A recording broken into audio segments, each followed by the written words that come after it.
Olá, boa noite. Estamos começando mais um painel do Festival Criativar. Eu sou o Lucas Krempel, sou jornalista, repórter de cultura do jornal A Tribuna, idealizador e editor do blog Enroll. Estou aqui para mediar o painel Empreendendo na Música. Quero dar as boas-vindas para o Pedro Valli, Gabriel Panza, Bluebell e a Dani Ribas, nossos convidados para esse painel. É mais um debate incrível desse Festival Criativar, que está cheio de assuntos pertinentes e importantes para o setor. Até domingo, são diversos painéis com foco na criatividade, inovação e sociedade. Mas o momento é de falarmos de empreender na música, empreendedorismo na música. Esse negócio que envolve uma série de profissionais, né? Quem está de fora não imagina, mas tem, além dos compositores e artistas, técnicos, produtores, empresários, profissionais liberais, além dos veículos de comunicação, que são vários segmentados que cobrem esse setor, né? Então, a gente precisa falar sobre isso, porque a pandemia trouxe desafios ainda maiores para os artistas e para todo mundo que está envolvido nessa cadeia, né? Então, assim, como é que a gente pode inovar dentro de um momento tão conturbado, né, para todos? É isso que a gente vai fazer hoje. Quero apresentar já os convidados, né? O Pedro Valli, ele é presidente da PAC Music, Organização de Apoio ao Empreendedorismo no Mercado Musical. É uma instituição que tem como missão promover uma maior profissionalização dos agentes desse setor. Temos também o Gabriel Panza, pessoal aqui de Santos provavelmente conhece já o Gabriel muito bem. Ele é músico, multi-instrumentista, produtor musical, diretor de audiovisual e fundador e proprietário do Wave Studio e produtora aqui em Santos. A Bluebell também é cantora, compositora. Ela estreou como artista solo em 2006 e desde então suas canções confessionais, né, têm alcançado um público cada vez maior. O sexto álbum da Bluebell, o Música Solar para Tempos Sombrios, teve o seu lançamento adiado por conta da pandemia. É algo que a gente viu muitos artistas fazendo, né, nesse período, mas a Bluebell não ficou parada nesse período também não. E temos também a Dani Ribas. A Dani Ribas ela é doutora em Sociologia pela Unicamp, ela é diretora do DataSim, o núcleo de pesquisa do SIM, a Semana Internacional da Música de São Paulo. Ela foi consultora da Unesco e do Mercosul Cultural em projetos na área de música. Então, a ideia é que a gente converse bastante hoje aqui para saber como inovar nesse momento tão complicado que a gente tem vivido e observado muitos dos nossos amigos e artistas que a gente acompanha que estão cada vez mais com dificuldades aí, né? Iniciando já esse nosso debate, eu queria fazer uma pergunta para o Pedro, né? Pedro, a pandemia trouxe uma necessidade, uma urgência ainda maior na profissionalização dos profissionais no setor da música, né? O que você mais notou de despreparo dessas pessoas e como conseguiu ajudar?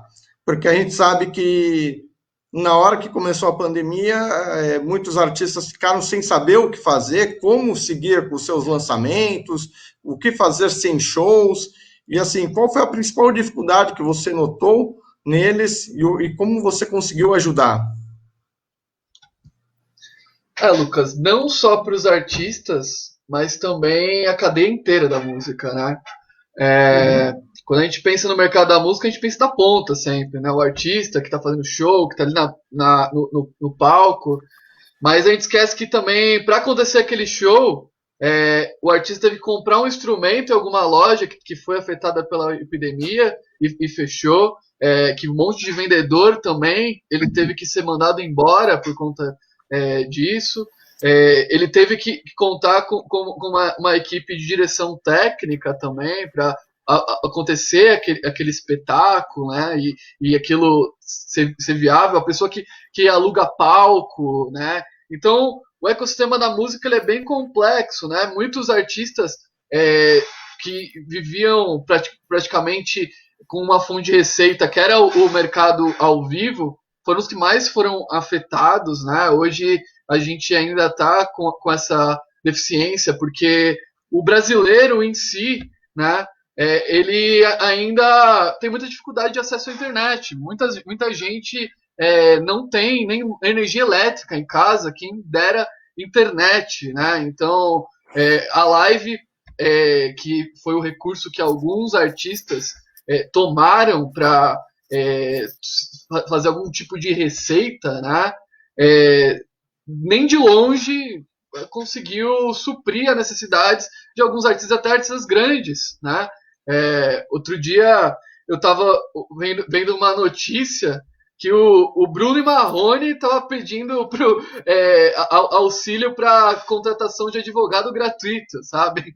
Então, quer dizer, a epidemia afetou todo mundo, de fato, não só os pequenos. Os pequenos, com certeza, muitos deles, de fato, é muito triste falar isso. Eu conheço inúmeros que abandonaram a profissão, porque tem filho para criar, tem muita estrutura que dependia da música, né? E principalmente do mercado ao vivo, né? E os artistas que a gente já trabalhou, né? E a gente acompanhou de perto essa epidemia, né? A sorte deles foi que eles não dependiam só dessa fonte de receita, que é a fonte de receita do mercado ao vivo, né? Mas os artistas que dependiam exclusivamente da fonte de receita do mercado ao vivo foi totalmente afetado e alguns deles tiveram até que acabar com a carreira efetivamente para conseguir comer, para conseguir ter algum tipo de sustento, né? Você comentou essa coisa de artista grande, né? Citando até o Bruno Marrone. Mas aí foi até uma coisa curiosa, porque nos Estados Unidos descobriram que vários artistas estavam entrando pedido, né, do auxílio emergencial lá, e por conta da equipe técnica, por conta de todos os profissionais que acompanham esses grandes artistas, né? No caso, eu acho que tem Guns N' Roses, nomes assim bem grandes, e as pessoas ficaram sem entender, né? A gente sabe que foi exatamente isso que você falou. O Bruno Marrone provavelmente não está passando nenhuma dificuldade, mas certamente a equipe que trabalha com eles pode estar precisando disso, né? Eu queria que você comentasse um Justamente pouco. na reportagem ele falava algo nesse sentido, que ele estava fazendo lives, estava fazendo tudo, mas era só para arrecadar fundos para manter as famílias que acompanham ele, né? Então foi um período que eu acho que não só os pequenos, né, como o caso de muitos aqui, mas os grandes também tiveram que se mexer. E o brasileiro em si, ele não é um povo que é tão adequo a essa nova economia, né? A gente ainda tem cidade, quando a gente pensa, né? Lógico, pô, vocês estão em Santos, a gente em São Paulo, cabeça de cidade grande, talvez a gente fale, pô, o Pedro tá falando besteira, porque eu tenho internet aqui desde os 10 anos de idade, né? O outro tem. Mas, cara, a gente tem um índice de analfabetismo muito grande. A diversidade do Brasil é muito grande. Então, muita gente ficou sem cultura, né? Que é um elemento praticamente essencial ali para estimular nossa criatividade, para conseguir tirar um pouco desse peso da epidemia. Imagine você vivendo numa cidade que não tem nem luz, às vezes, você ficou sem cultura, porque o único acesso era uma casa de show que foi afetada. Então, a cabeça da cidade grande às vezes afeta, né? E a gente não consegue pensar além de que o mercado ele é muito maior do que isso, né? Não, realmente, até porque a gente fala de Santos e de São Paulo, mas no nosso entorno pode ser que não tenha ninguém sem internet, ninguém sem. Mas aqui em Santos mesmo, que é uma cidade com 415 mil habitantes, a gente tem o DIC da Vila Gilda aqui, que são mais de 20 mil pessoas morando sem saneamento básico, sem nada, às vezes sem luz. A gente evento pela Vila Gilda, inclusive para arrecadar recursos para a compra de cestas básicas para os moradores dessa comunidade, e muita coisa não poderia entrar na cesta básica porque eles não tinham nem fogão em casa. Então, assim, a gente tinha que fazer uma cesta básica, às vezes, com coisas para fazer sopa dentro do Arte no DIC, que, né, que é uma instituição que tem no Gilda, fazia o sopão lá e levava para essas famílias. Então, assim, realmente, se Santos tem, São Paulo tem, o Brasil inteiro tem, né? Então, é um desafio muito grande para todos. Com certeza, Lucas.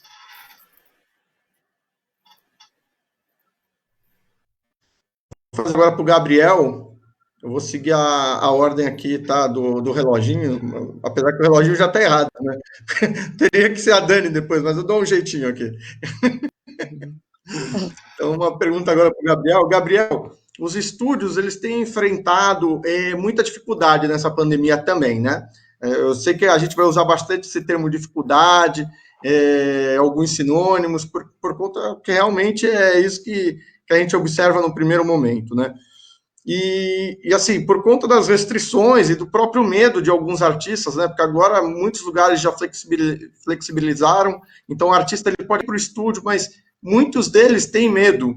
Eu conversei com alguns donos de estúdio recentemente para uma matéria e também conversei com alguns amigos, até parentes, né? Meu irmão é dono de um estúdio em São Paulo e todos relatam a mesma coisa. Eles falam assim: olha, eu, por mim, ficaria em casa, porque eu estou com medo desse vírus, mas eu preciso trabalhar, eu preciso manter meu negócio.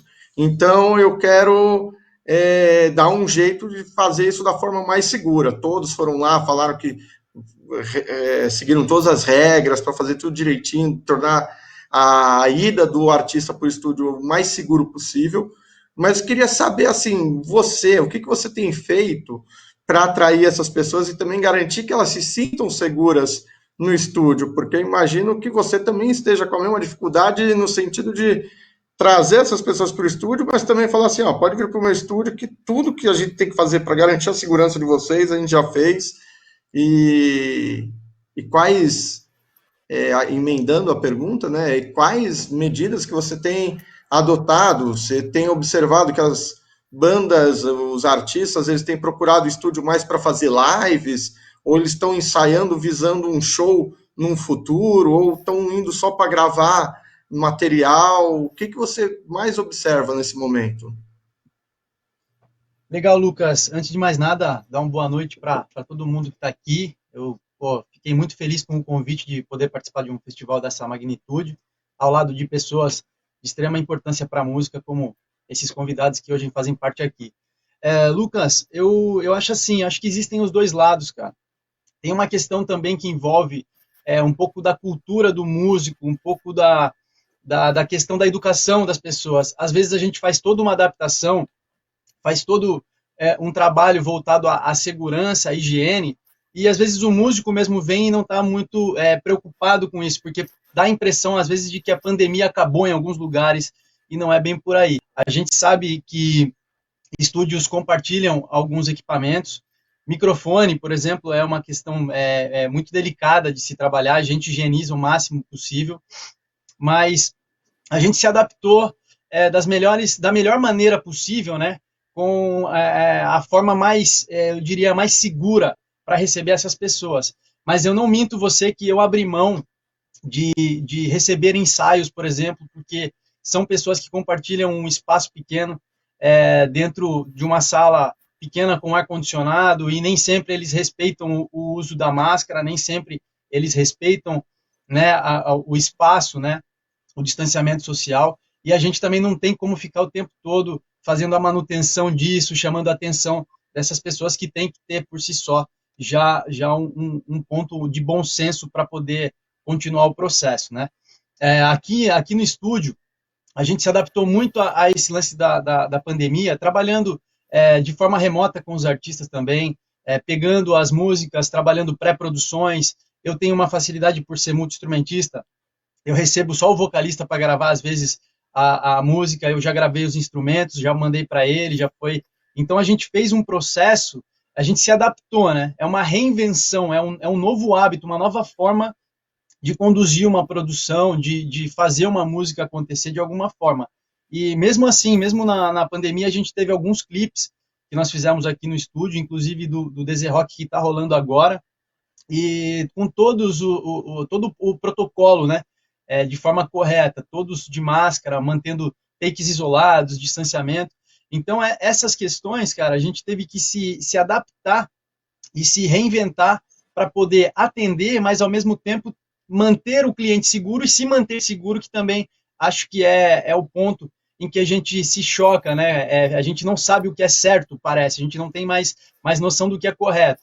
Mas por uma questão de trabalhar com isso e entender que a demanda precisa continuar e que as coisas precisam continuar de forma teoricamente normal, a gente se adaptou e reinventou novos pacotes, novas formas de oferecer música e trabalhar na parte audiovisual. Ótimo, Gabriel, muito bom. Mas assim, o negócio que eu tenho observado muito, eu leio muito sobre a pandemia, né? Um negócio que não tem como evitar, né? Ainda mais sendo jornalista, a gente tem que estar por dentro ali para não dar nenhuma gafe, né? E a gente fala muito sobre uma segunda onda que deve acontecer aí, né? Já está rolando isso na Europa, a gente já tem visto muitos países voltando com restrições. E eu queria saber assim de você, você acha que a questão se tiver que fechar o estúdio novamente, como um dono de estúdio pode se reinventar com mais um trancamento aí, né? Mais um lockdown ou sei lá, restrições que possam surgir num curto tempo, né? Porque a gente está começando a flexibilizar agora e pode vir uma segunda onda e como se reinventar nisso, né? Olha, Lucas, para você ter uma ideia, cara, a gente ficou 2 meses e meio de portas fechadas sem ter acesso ao estúdio. 2 meses e meio. Então, nós tivemos aqui, porque o nosso estúdio fica na Galeria Ipiranga, aqui em Santos, é um prédio comercial, então esse prédio teve todas as restrições. Então, ficamos de porta fechada e tentando trabalhar de casa, né, em home studio, fazendo algumas coisas, lógico, com um recurso reduzido, mas tentando adiantar para o artista, nesse caso, o que poderia ser feito no futuro.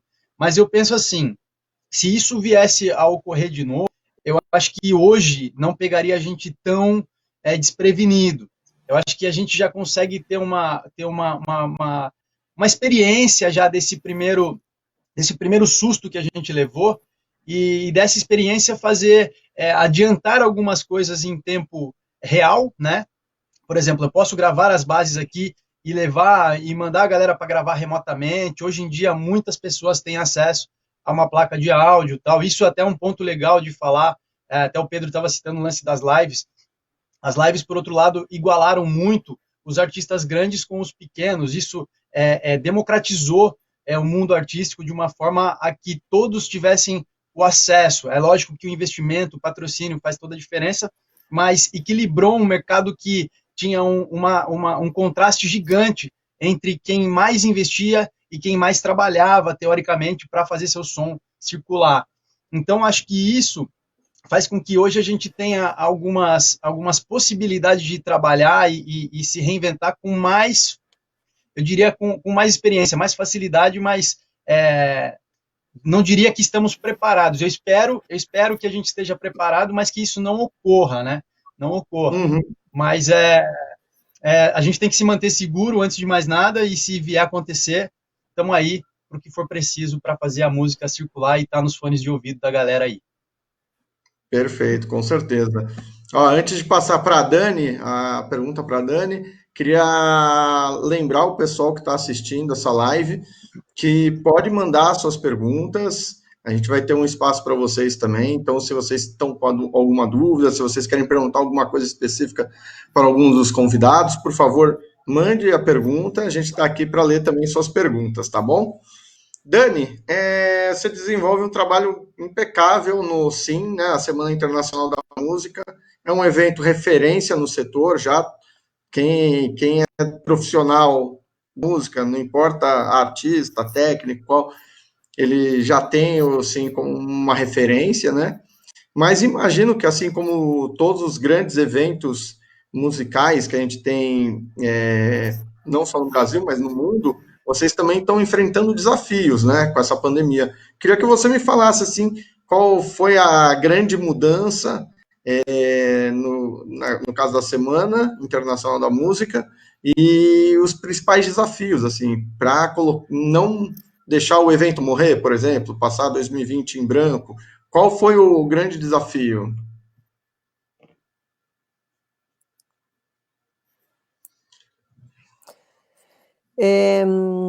Bom, primeiro, oi todo mundo. Eu tô com a minha internet, eu não sei se ela tá chegando aí para vocês. Acabei de cair e me reconectar. Você está me escutando bem? Tô escutando, mas você ouviu a pergunta? Você quer que refaça? Oi. Oi, você consegue me Tá. ouvir bem, Eu Dani? acho que eu vou entrar com outra conexão. Tá, tranquilo, sem Consigo. problemas. Eu Está posso caindo mandar a toda pergunta hora. Eu vou entrar do para. meu celular e eu já volto. Tá, sem problemas. Continua que eu já chego. Tá bom. Então, chegou a vez da Bluebell, depois a gente volta para Dani. Bluebell, você teve que adiar o lançamento do seu novo álbum, né? Música Solar para Tempos Sombrios, mas você aproveitou esse período também para se aproximar mais do seu público, né? Você conversou bastante com eles, Uhum. você interagiu, fez pesquisa nos stories, como a gente estava falando um pouco antes. Queria que Uhum. você falasse o quanto isso ajudou a entender os seus próximos passos e como você vê essa sequência para sua carreira. Olá a todos, estou muito feliz de estar aqui, batendo esse papo com vocês. Obrigada, Lucas. Então, na verdade, eu já vinha matutando sobre essa coisa da relação do artista com o público, né? Porque a gente já não é mais só artista, né? Ela tem que ser artista e comunicador. Muito legal isso. Uhum. E tenho muito para aprender, né, nesse assunto, assim. Então, eu acho que a coisa que eu mais curti fazer nesse período foi um show que eu criei chamado Happy Hour. Que basicamente é o seguinte: as pessoas formam um grupo de amigos e a gente combina, eles combinam junto comigo um repertório de 6 músicas, é um show curto. E aí a gente se encontra numa sala, às vezes é no Zoom, às vezes é em outra plataforma, vai depender do grupo. E depois do show a gente celebra. Então, depois do show eu converso com as pessoas, a gente celebra a vida, né? Que afinal de contas estamos vivos e estamos distantes estamos distantes fisicamente, mas acho que socialmente a gente está cada vez menos distante, né?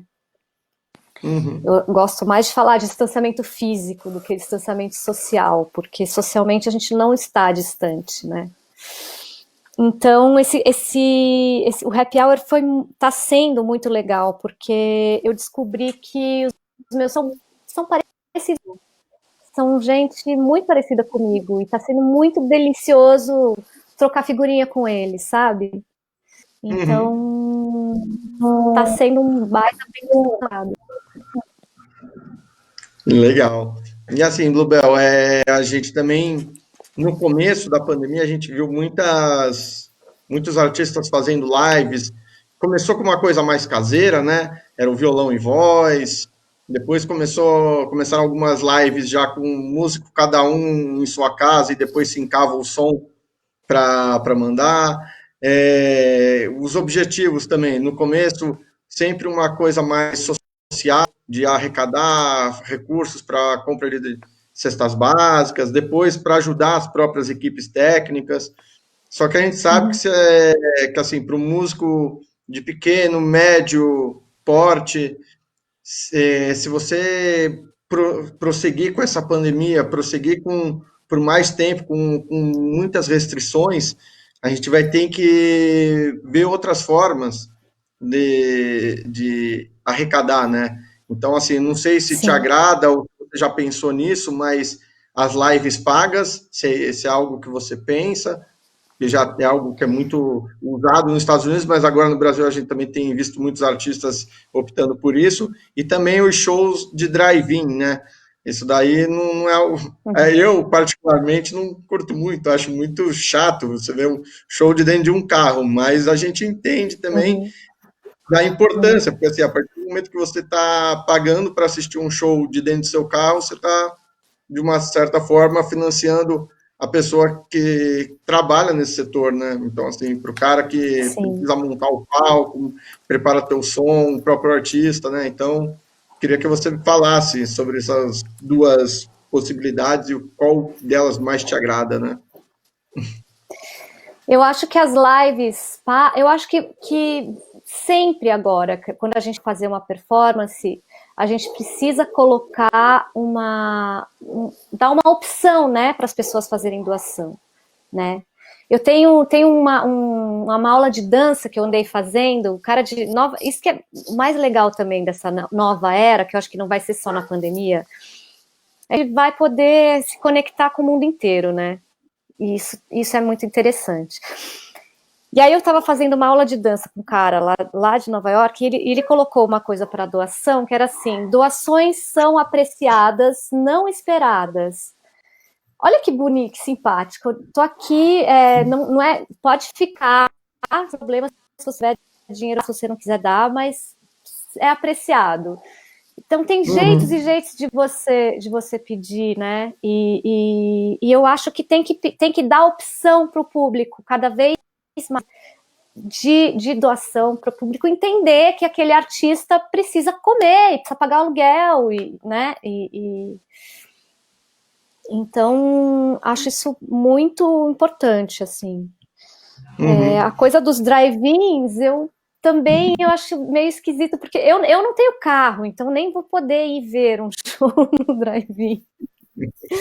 Mas eu acho que a gente vai encontrando meios, né? Que bom que tem também, né? Mais e é isso um que meio. você falou, assim, mais um meio, e é isso que você falou, né? Quem tá pagando ingresso para ver o show no drive-in tá fazendo um serviço mesmo de manter a cultura também, né? Então as pessoas também têm que ter essa consciência, né? De quando elas estão pagando um ingresso, elas estão mantendo a cultura. E isso eu gosto sempre de lembrar nos meus shows, quando o público vem, eu gosto de falar, agradecer, muito obrigada por vocês estarem aqui. Nós no Brasil estamos resistindo, isso já bem de antes, né? E vocês estão resistindo com a gente estando aqui e comparecendo. Muito importante também de lembrar sempre.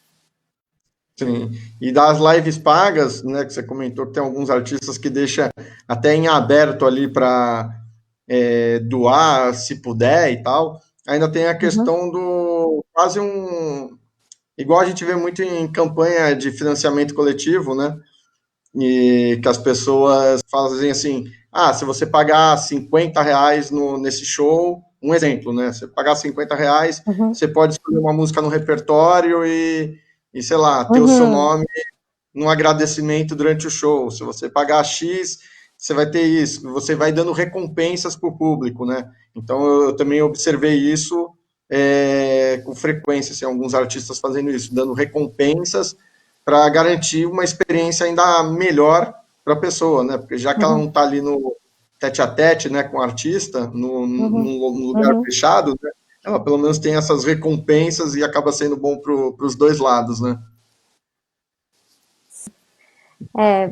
Muita coisa interessante ainda para a gente descobrir nesse relacionamento aí de artista e público, né? É muita coisa que dá para trocar, né? Sem dúvida. A Dani já está nos escutando bem aí? Já, tudo certo. Chegou sua vez, então, Dani. Você O bom é que desenvolve um agora a trabalho... gente cai e não se machuca, né? A internet faz com que a gente né? caia e não sofra nenhum Sai de forma escorião. segura, né? Eu não sei se você ouviu a pergunta aquela hora, então eu vou refazer, tudo bem? Tudo bem. Tá. Você desenvolve um trabalho muito bom, assim, um trabalho impecável na Semana Internacional da Música, né? Você faz parte desse evento, que é uma referência no setor, né? Mas imagino que, assim como todos os grandes eventos musicais e até de outros segmentos aqui no Brasil e no mundo, vocês têm enfrentado também muitos desafios para garantir que o evento seja realizado, que o evento continue no calendário em 2020. Queria que você me falasse assim, o que mudou para a Semana Internacional da Música em 2020 e quais foram os grandes desafios de vocês diante dessa pandemia. Assim, o que você notou que falou assim, caramba, isso daqui, se a gente não resolver, vai inviabilizar o evento. Conversando, né? Obviamente, você não faz o evento sozinha, né?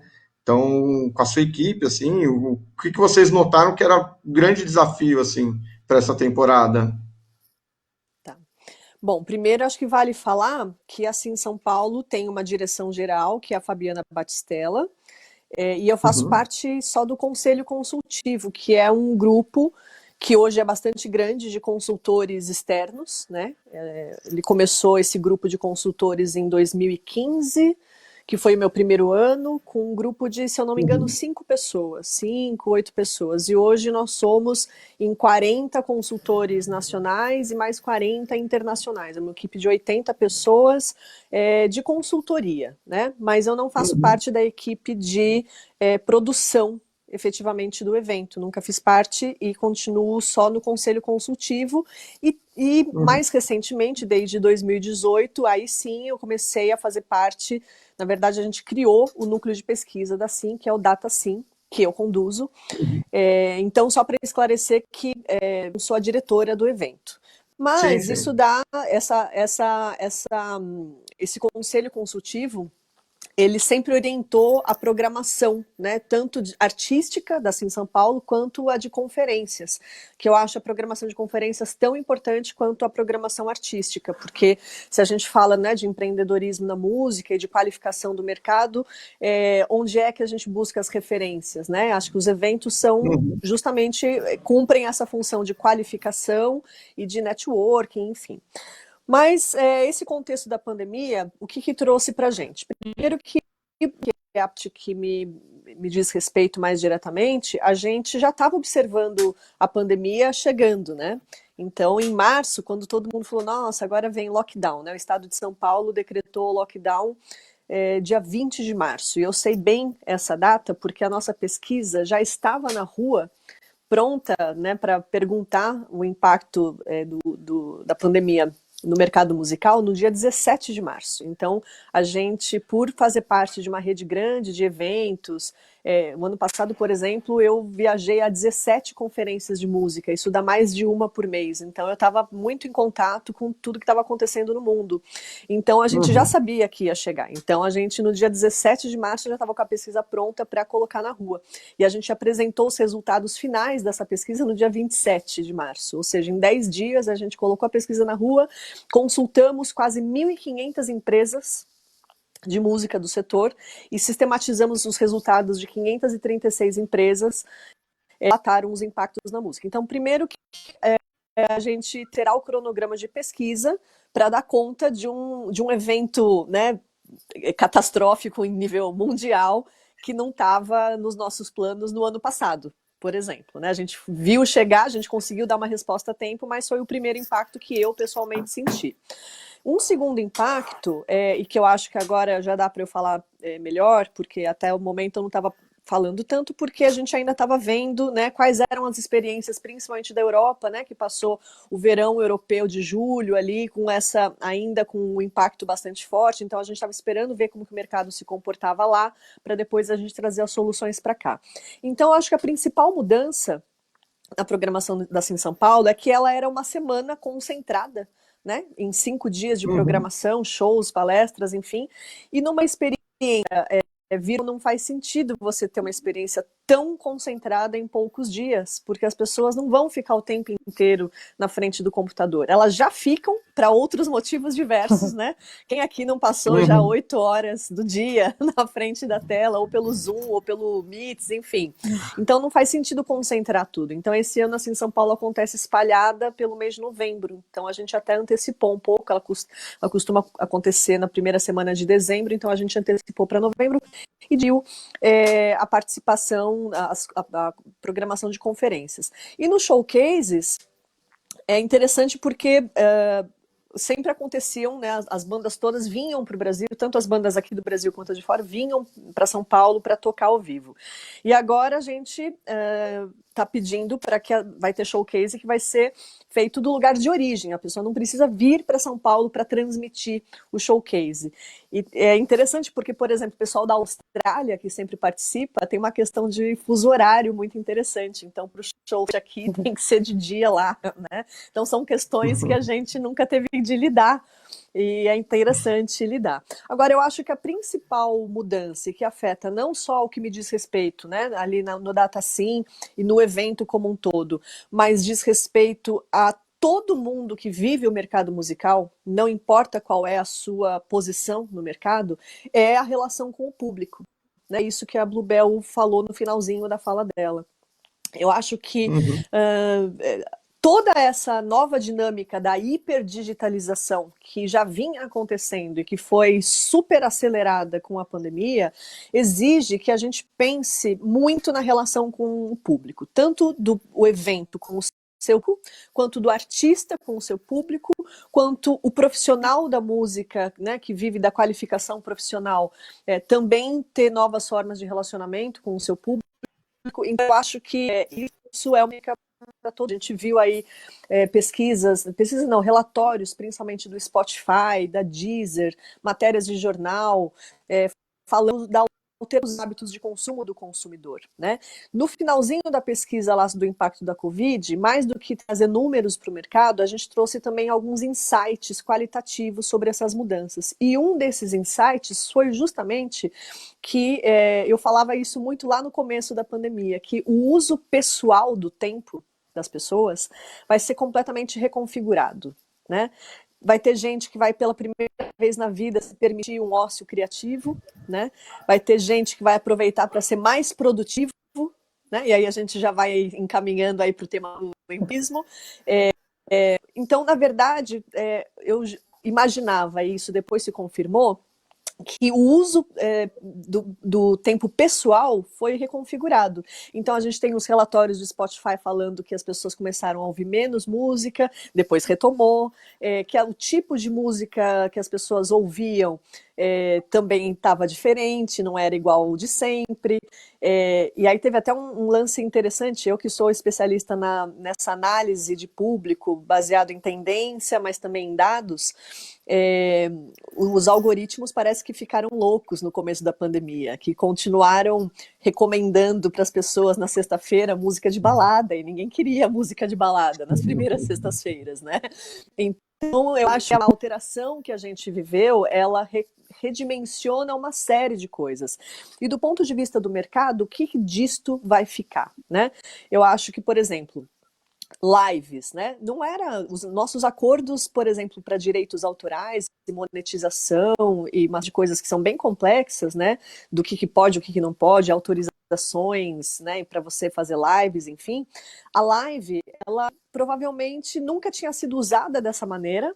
Não sei se ela vai com essa força que ela é hoje, mas é um formato que exige mudanças, inclusive novos acordos estão sendo firmados entre as plataformas e as entidades de gestão coletiva de direito autoral para contemplar essa modalidade. Então, se os acordos estão sendo feitos, é provável que mesmo que a live perca a importância, ela permaneça como um dos produtos possíveis da indústria musical.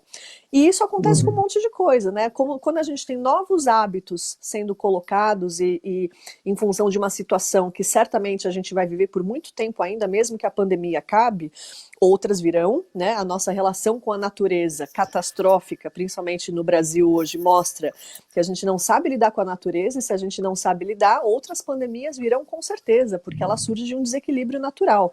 Então, eu acho que ainda que a pandemia se encerre ou que as pessoas tenham decretado o fim da pandemia, ela traz mudanças que são duradouras para a nossa sociedade. E aí a indústria tem que se adaptar um pouco a essas situações, né?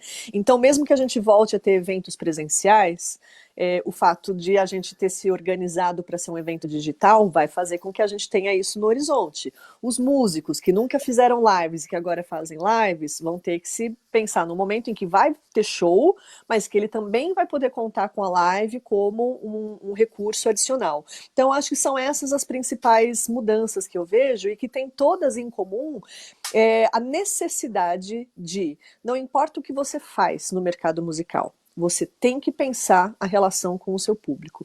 Eu acho que é um pouco isso que eu tenho me dedicado mais recentemente. Eu fazia bastante pesquisa quantitativa com o DataSim, e agora eu tenho feito aquilo que é mais a minha especialidade dentro da sociologia, que são essas análises qualitativas de público. Então eu tenho ajudado bastante gente com essas análises. Perfeito, Dani. E assim, falando um pouco sobre o seu trabalho na Sonar Cultural, acho que você vai poder dar uma luz aí nesse sentido. Muitos artistas comentam, e eu já ouvi isso até de pessoal de gravadora, de selos independentes, né? Da questão de emplacar aquele som de tal artista em playlists no Spotify e tudo. E assim, eu noto que o Spotify, o Deezer e outras plataformas de streaming viraram o grande lance para as bandas, né? Antes a gente tinha outros focos, né? Outros objetivos, como banda, como artista, e aí depois com a internet começou a surgir outros focos, né? Então a pessoa que a banda queria ter muito seguidor no Facebook, no Instagram, queria ter muito engajamento, e hoje o cara fala que quer estar em todas as playlists, e para estar em todas as playlists ele fala, bom, isso só é possível se eu fizer acordo com distribuidoras, tem que ter impulsionamento nisso, tem que ter dinheiro, porque se chegar de forma sem dinheiro, a pessoa não consegue emplacar o trabalho dela em playlists. E também eles relatam assim, o que eu vejo também, né? Muitos artistas que recém iniciaram a carreira, banda que tem um mês de estrada, que não tem nenhuma bagagem assim, e já tem tipo não sei quantos mil ouvintes mensais, né? E as pessoas questionam, falam assim, pô, mas nunca ouvi falar desses meninos, aí os caras já têm não sei quantos mil ouvintes mensais e, sei lá, tal banda que tá aí na estrada há 20 anos, que todo mundo escuta até hoje, não tem isso, nunca teve isso. Queria que você falasse como é que funciona esse, essa dinâmica. Olha, isso é assunto para muitas lives, porque é um assunto bem complexo, né? Vou tentar aqui dar uma resumida, porque eu tenho me dedicado justamente a entender essa relação, né? Tem dois caminhos, né? Eu acho assim, então, pressupostos dessa discussão. Essa hiperdigitalização possibilitou que mais músicos e mais artistas possam viver da música. Como se vive, eu não vou entrar aqui no mérito, né? Assim, eu acho que nenhum artista pequeno pode estar super feliz com os rendimentos nos players, né? Mas essa é uma outra discussão. Eu acho que, se a gente pegar a indústria fonográfica nos anos 70, era possível essa quantidade enorme de artistas viver do próprio trabalho? Não, não era possível. Né? No meu mestrado eu estudei os independentes dos anos 80 em São Paulo e era bem diferente do que é hoje. Então, o pressuposto é, sim, hoje a hiperdigitalização permite que mais gente esteja nas prateleiras. Só que essas prateleiras são prateleiras digitais. né? Não dá para você... eu sempre dou este exemplo, que hoje em dia é diferente de quando eu comprava CD nas Americanas e a gente, primeiro que ia atrás das promoções, e se você tinha um artista que você conhecia, que era seu amigo, e que tinha conseguido gravar um disco por uma grande gravadora, você dava uma forcinha para o artista como? Você colocava os CDs desse artista do lado de um CD que a gente sabia que era o mais vendido. Hoje não dá para você fazer essa manipulação, porque a prateleira ela é digital e não é você que comanda esse call to action, essa atenção que o público vai dar para esse produto na prateleira. Porque a prateleira saiu da nossa mão, vamos dizer assim.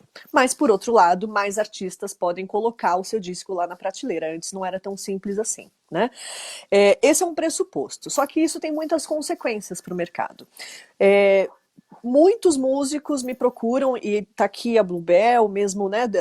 Acho que todo mundo aqui tem uma vivência nesse sentido, para dizer que é muito difícil você ganhar a atenção do seu público neste tipo de prateleira que são os players digitais. Não basta você simplesmente divulgar o seu trabalho, colocar lá na sua rede social que você fez esse trabalho, isso não garante que você vai ser ouvido. E vou dizer, mesmo artistas que têm aí uma trajetória, né, que começaram lá nos anos 60 e que hoje são artistas que têm aí 50 anos de carreira, não basta simplesmente fazer o disco, você tem que divulgar, né? Isso pode ser feito de duas maneiras. O que eu acho que está acontecendo, eu vou dar essas duas maneiras e depois eu vou dar o meu diagnóstico sobre o que acontece. Uma dessas maneiras é você entender o seu Big Data, né? E você trabalhar os seus números e fazer um marketing digital bem feito para que você apareça e você chame a atenção nas plataformas. Porque a gente vive hoje naquilo que eu tenho chamado de economia da atenção. Não é possível mais a gente chamar a atenção do público sem que ele deixe de prestar atenção em alguma coisa. Porque a gente, né, artista, eu não sou artista profissional, mas me coloco nesse lado da discussão, a gente concorre com o Netflix, a gente concorre com um monte de coisa que chama a nossa atenção e que disputa essa atenção. Então, uma maneira é você ter um parceiro de negócios como um distribuidor digital que vai trabalhar os seus dados, ou um selo que também tem algum serviço ali de análise de dados, ou serviços contratados à parte que vão tratar os seus dados, para que você consiga fazer uma estratégia de marketing melhor nas suas redes sociais, em outros veículos, para que então você consiga direcionar o seu fluxo para a plataforma. Só que isso, né, extrapola bastante o que é o trabalho, o métier principal de um músico. Né? Em tese, isso deveria ser a consequência do trabalho. E o que está acontecendo é que os músicos têm se preocupado tanto com isso que não sobra tempo para fazer outra coisa, porque isso toma muito do tempo, né? Principalmente daqueles artistas que têm um público ou muito pequeno porque o artista começou agora, ou que estão naquela chamada faixa do midstream, que ainda não é mainstream, mas não é totalmente desconhecido. Enfim... Então, esse é um caminho. E eu não estou ainda fazendo apologia a nenhum dos caminhos, tá? O outro caminho é o seguinte, a gente, afinal de contas, está discutindo a relevância artística, né? E como é que você discute relevância artística num mundo hiperdigitalizado como é o de hoje, né? Um dos caminhos é esse que eu falei. O outro caminho é você ir por um trabalho de pesquisa de atributos de identidade, tanto seu, quanto do seu público, quanto do seu nicho, para você descobrir quais são as ideias com as quais você dialoga e essas ideias te atribuem determinada relevância num determinado nicho de atuação. É um trabalho, né, qualitativo, não tem a ver com os números, que é o que eu tenho me dedicado mais nos últimos meses, né, na verdade nos últimos 2 anos, bastante acentuado nesse período de pandemia. Qual a relação dessas duas coisas, né? Claro que o ideal seria fazer as duas coisas, né? Mas às vezes o artista não tem o dinheiro para, principalmente, contratar os serviços nessa área do Big Data e do marketing digital, e também não sabe exatamente como fazer esse trabalho de pesquisa de atributos de identidade. Eu costumo falar que eu não me posiciono, não é porque eu trabalho com esses atributos de identidade que eu sou contrária ao Big Data, eu não sou ingênua. né? Não dá para, principalmente quem assistiu o recente documentário, o Dilema, como que é? O Social Dilema, o Dilema das Redes, né? Será que dá para a gente voltar atrás num mundo sem redes sociais? Eu acho que não dá para voltar atrás. Então, não é uma questão de você ser contra ou ser a favor. É um dado da realidade. É que nem, eu também sempre falo isso, é que nem o motorista de táxi brigando com o motorista do Uber. Não adianta, o Uber vai existir porque a economia é uberizada, então é uma luta em glória. Então não se trata da gente ser contra o Big Data. Se trata, principalmente no mercado artístico, de saber o que é importante? Será que é mais importante você ser essa pessoa que produz conteúdo o tempo inteiro para que as suas estatísticas das redes sociais estejam sempre ali verdinhas, em crescimento, que é uma coisa importante, tá? Não estou falando que isso não é importante, mas isso é difícil dar prazer para o músico. Ele se sente massacrado por esse contexto. E não é um lugar onde ele tem prazer em viver, né? Quem tem prazer em viver com isso são os profissionais dessa área, mas não é o métier especificamente do artista. Então, se a gente tem ferramentas de trabalho nessa área do Big Data, a gente também precisa contar com ferramentas de trabalho nessa outra parte mais qualitativa, né? E é nisso que eu tenho trabalhado. Então, eu criei 12 ferramentas de trabalho, que cada conjunto de 3 ferramentas vai trabalhar um determinado aspecto. As 3 primeiras trabalham quais são os atributos de identidade do músico, porque às vezes ele sabe a sua identidade, mas ele não consegue comunicá-las de maneira adequada, ele não consegue trabalhar isso em diversas frentes de renda, né? Ele só fica esperando isso do streaming, e ele pode trabalhar isso de outras maneiras, mas para isso ele precisa ter ferramentas adequadas. O segundo estágio das ferramentas, que é a ferramenta 4 a 6, fazem o mesmo trabalho, só que com pesquisa de público, ou seja, quais são os atributos do meu público e quais são os elementos dos meus atributos que fazem uma ponte com os atributos do público. Na sequência, a gente trabalha nicho, quais são os atributos de identidade do nicho aonde eu estou. Né? Porque nicho não é estilo musical. Nicho é uma divisão que é muito particular. O Spotify para artistas dá o nicho por aquele critério que fica lá embaixo na página do For Artists, que é quem te ouviu escuta tal coisa. Que é um critério para estabelecer o nicho, que é o critério da escuta, do consumo. Mas tem tantos outros critérios para a gente trabalhar o nicho, e o artista, geralmente, ele não faz o exercício de ele identificar quais são as referências musicais dele, quais são os artistas que ele observa, independente de estilo musical, independente de tamanho de artista, né?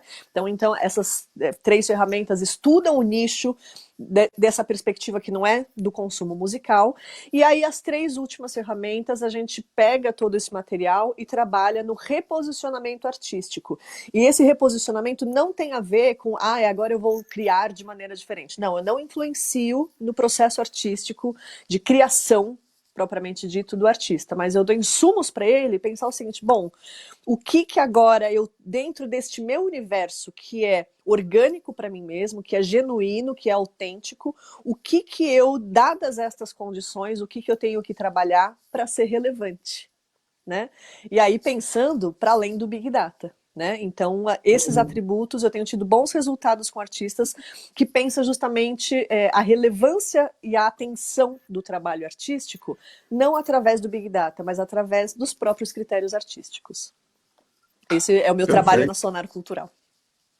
Ótimo, parabéns. E assim, a gente já vai abrir para as perguntas do público, né? Então, quem ainda quiser enviar a pergunta, pode enviar, ainda está em tempo. Aproveita esse tempinho final aí para mandar a sua pergunta. E eu queria fazer só uma observação em cima disso tudo que a gente falou agora de Spotify e tudo. Eu tenho notado assim, que muitos artistas independentes aqui no Brasil, eles têm concentrado os lançamentos deles na sexta-feira, né? A gente sabe que sexta-feira normalmente já é utilizada há muito tempo pelas grandes gravadoras internacionais. E aí falando assim, do meio jornalístico, né? Que eu sei que não é o mais importante dessa cadeia, mas é um componente ali. Eu fico um pouco perdido com tamanha informação de uma só vez. Então, assim, sexta-feira a gente já estava acostumado a receber os lançamentos internacionais e nacionais das grandes gravadoras, artistas do midstream e do mainstream. Hoje a gente recebe tudo na sexta-feira, inclusive o artista independente que manda o material dele na quinta-feira e fala assim, ó, tô lançando amanhã, hein, que não sei o que. Queria entender, será que a gente não consegue, de alguma forma, trabalhar esses artistas independentes no Brasil com uma outra data, seja quarta-feira, quinta-feira, ou o foco sempre vai ser entrar nas playlists, por isso que concentram sempre na sexta-feira e não importa o restante, né? Queria que vocês, isso daí pode ficar à vontade, qualquer um dos quatro também aí para falar, né? Eu acho que é importante a gente quebrar um pouco a cabeça nisso aí.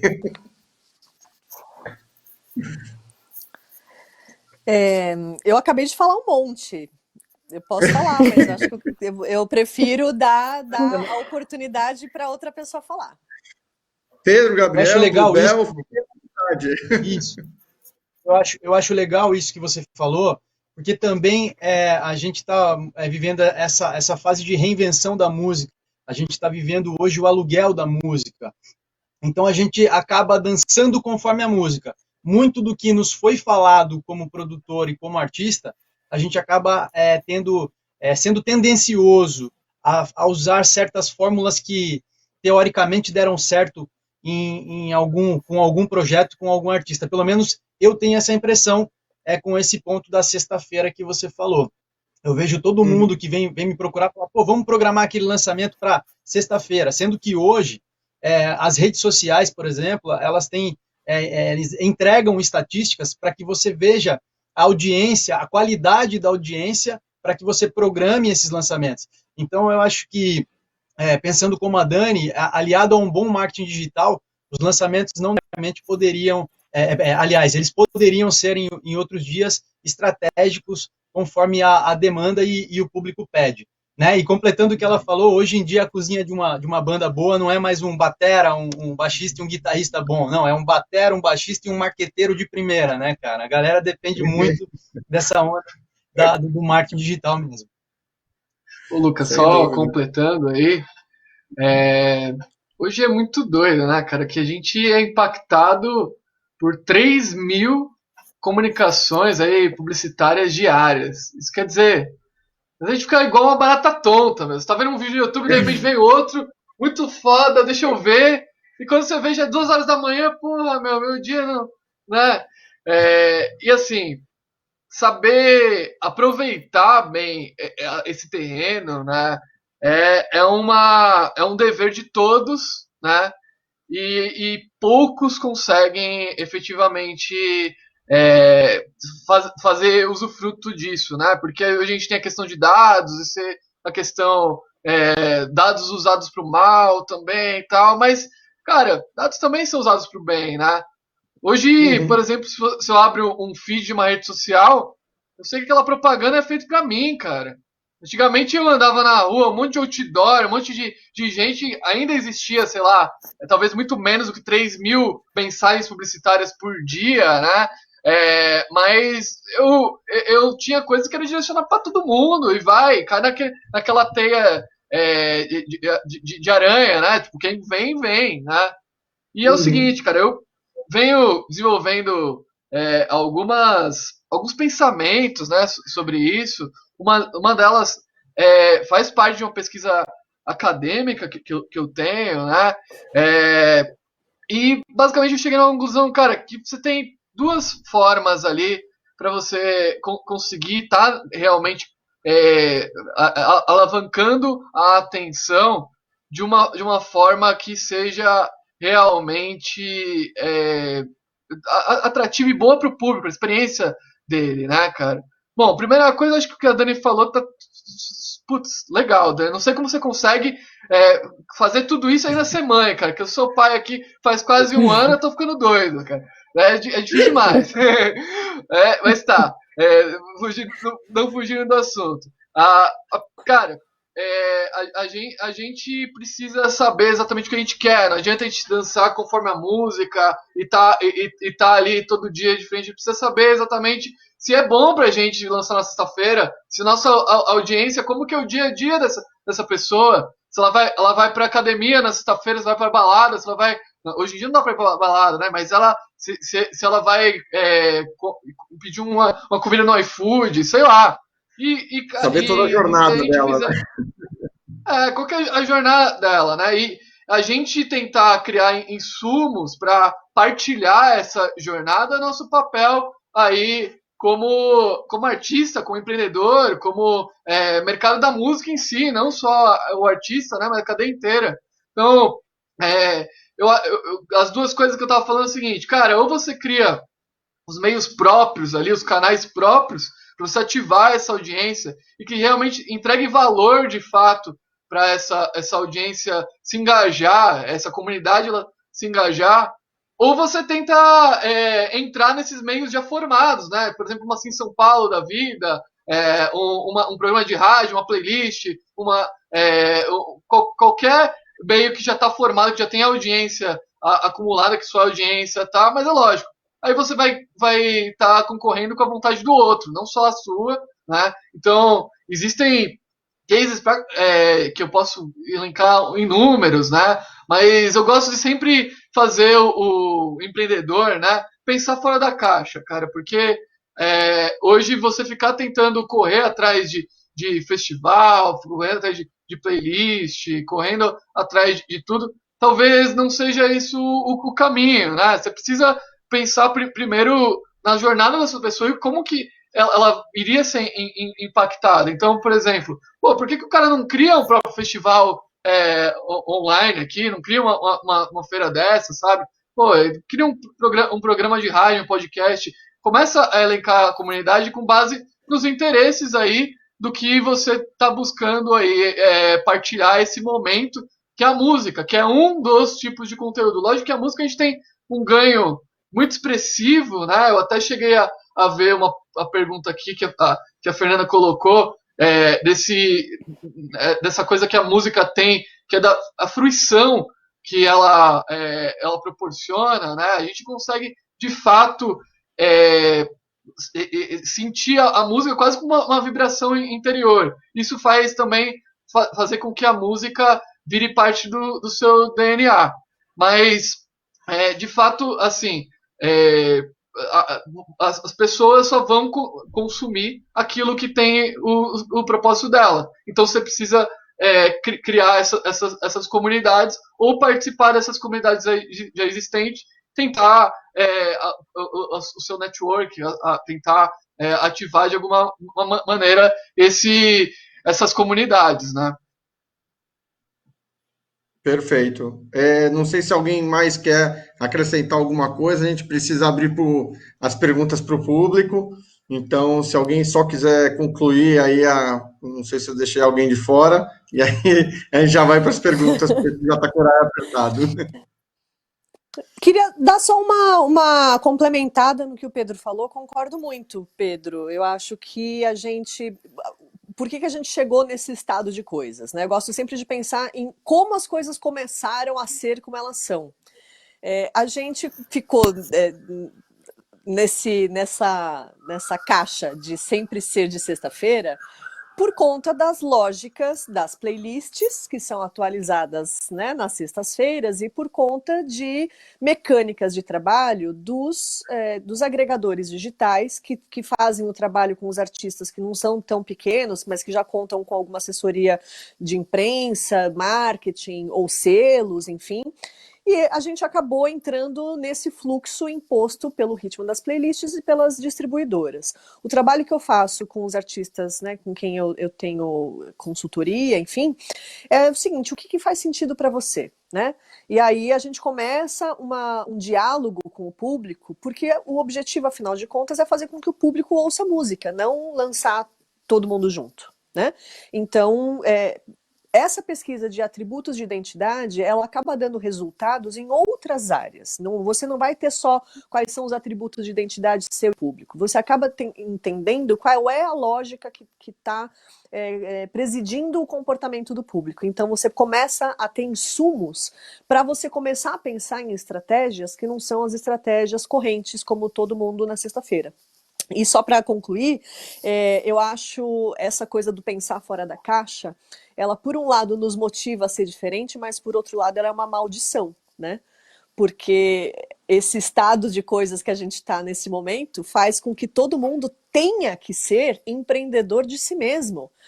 E isso, por um lado, é bom no sentido de que todo mundo pode colocar as ideias em práticas, enfim, mas eu, como socióloga que sou, não posso deixar de fazer um pouco a crítica a isso, porque ser empreendedor de si mesmo, no fundo, acaba gerando fracassados. A gente permanentemente tem essa ideia de que a gente fracassou em alguma coisa, né?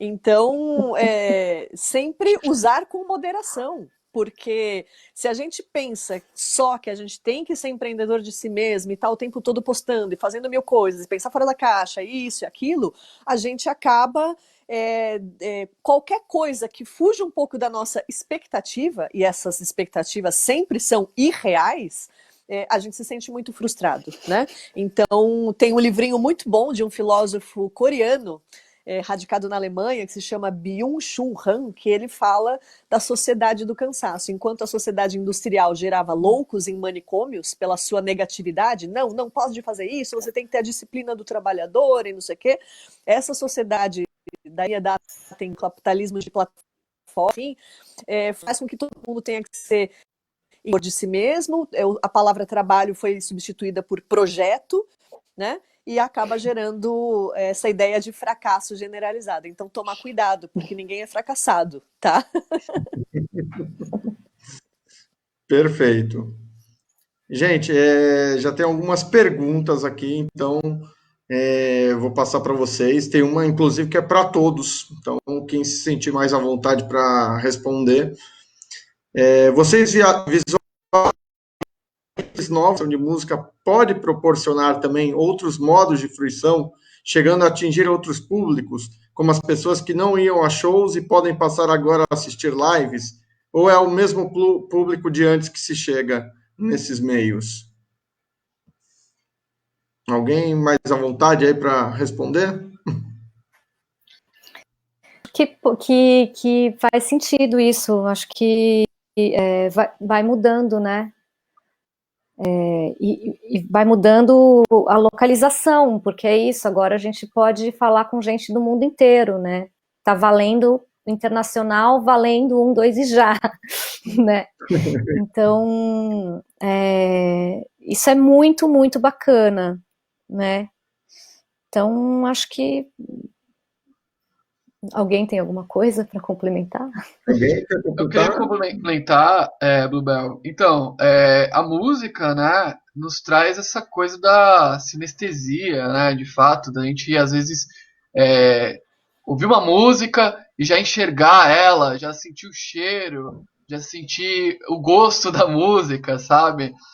E, e isso, de fato, não é uma exclusividade da música, né? A gente percorre por várias artes que também tem esse cuidado de trazer sentimentos sinestésicos, de brincar com os sentidos, né? Então, assim, eu acredito muito nessa junção dos sentidos, e todas as artes ela tem esse potencial. Eu acredito que cada vez mais é, a gente vai se chamar de arte, né? Porque as coisas elas começam a se intercalar, né? A gente já não tem uma peça de teatro sem música, por exemplo. A gente não tem mais um livro sem poesia. As coisas elas começam a se juntar, virar uma coisa só. Então, assim, não é uma coisa da epidemia isso, mas eu acho que sempre foi um avanço, né? Até se você for ouvir a palavra música, né? Que a origem dela, uma das teorias de origem é a arte de todas as musas, né? E a arte de todas as musas porque ela representa, na realidade, todas essas ciências, né? A musa que representava a música era Euterpe, né? Na Grécia. Só que, cara, a gente tem ali a condensação de tudo. E eu acho que cada vez mais a gente vai começar a partilhar outras artes e tornar esse sentido muito mais próximo ali. Porque hoje com a tela é muito difícil você ter a mesma experiência do que o ao vivo. Todo mundo sabe disso, né? Mas eu acho que a tendência é que isso está se tornando mais próximo ali, né? E a gente vai brincando mais com esses sentidos, né? Boa. É legal isso que Mais o alguém? falou, Tá, Gabriel. Lucas. Eu acho interessante isso, porque também já interfere no comportamento, né?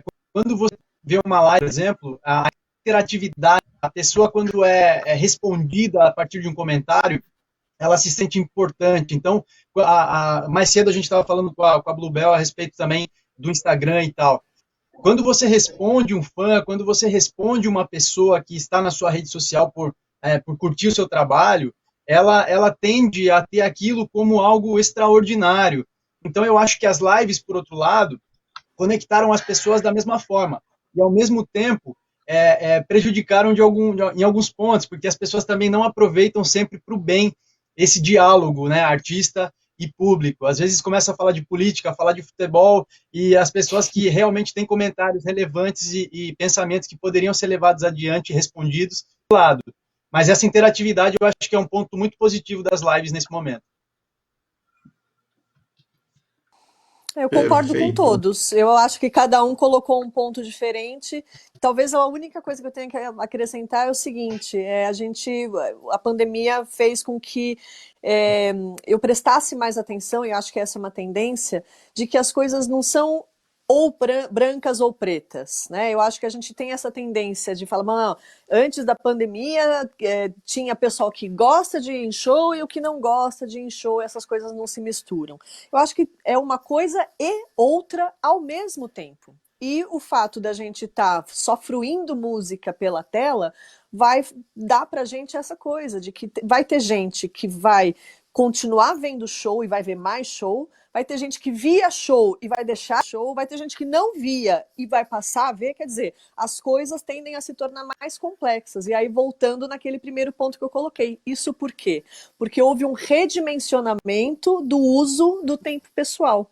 E a partir do momento que a gente está em casa, o nosso uso é mais doméstico, a gente tende a seguir menos tendências e seguir um comportamento que é um pouco mais próprio. E aí, mais importante ainda, fazer pesquisa de público para tentar identificar quais são as tendências. Perfeito. Gente, a gente tem mais 8 minutinhos de painel, então deixa eu ver aqui porque tem mais perguntas. Tem uma pergunta para a Dani. A gente meio que já discutiu sobre isso aqui, mas vou reforçar. Queria saber da Dani sobre os modelos do negócio da música, se pós-pandemia vão mudar, isto é, lives, drive-in tendem a continuar. Eu acho que a gente já comentou, mas se você quiser. Eu acho que nenhum formato vai ser descartado. Eu acho que eles podem não ser formatos tão usuais, mas eu acho que nenhum formato vai ser descartado. Modelos da música. Eu diria o seguinte, eu sou uma voraz, eu tento acompanhar o máximo de tendências possível. Inclusive, uma das minhas ferramentas eu fiz por causa disso, por causa da minha própria ansiedade de tentar entender quais são as macro tendências. Uma das tendências que eu identifico é o seguinte: catálogos musicais, ou seja, a obra de um artista, existem hoje empresas e fundos que estão comprando catálogos, né, para investir em catálogos, porque as plataformas, por menos que remunerem os artistas, fizeram com que houvesse muito mais obras musicais. Então, isso é um comportamento como se fosse de bolsa de valores, né? Quem está investindo agora, que isso ainda não é um ativo caro, né? Lá na frente mira em ganhar muito dinheiro com catálogos de artistas. Então, se artista e seu catálogo vai ser commodity, eu diria que experiências de fruição de música tendem a crescer e isso tende a sofisticar os modelos de negócio. Como é que eles serão? Não tenho uma resposta, mas eu acho que eles vão se transformar. Por causa da importância do digital, por causa da maior relação entre o digital e o ao vivo, que antes a gente não conseguia pensar, a gente pensava como duas coisas separadas e hoje a gente é obrigado a pensar conjuntamente. Então, sendo um pouco assim futurista, né, como sementinhas que a gente ainda nem consegue pensar como que elas serão árvores daqui a 20 anos, eu acho que a tendência se catálogo de artista se transforma em commodity e isso está virando fonte de investimento, a música não vai morrer, não. Ela será cada vez mais valorizada, e inclusive o mercado tem que tomar muito cuidado para que isso não vire uma tendência ainda mais concentradora de capital e que artistas sejam tão mal remunerados, né? Mas observando essa tendência, eu acho que música não morre e os modelos de negócio vão se sofisticar, e a gente tem que permanecer atento para entender quais são esses modelos. Perfeito. Gente, quero agradecer a presença de todos. Pedro, Gabriel, Bluebell, Dani, foi um prazer conversar com vocês. Muito enriquecedor esse debate. E aproveitar também para convidar o pessoal para acompanhar os outros painéis do Festival Criativar. Até domingo tem uma série de painéis muito interessantes. Então, assim, quem puder acompanhar, é só ficar de olho aí na programação, acessar o site do Festival Criativar, festivalcriativar.com.br, e acompanhar toda a programação por lá, que vale muito a pena. É isso aí. Obrigada, pessoal. Beijos. Muito legal. Obrigada. Obrigado, gente, prazer. pelo convite. Bem legal. Valeu. Obrigada. Boa noite para vocês. Boa noite para o público também. Valeu, galera.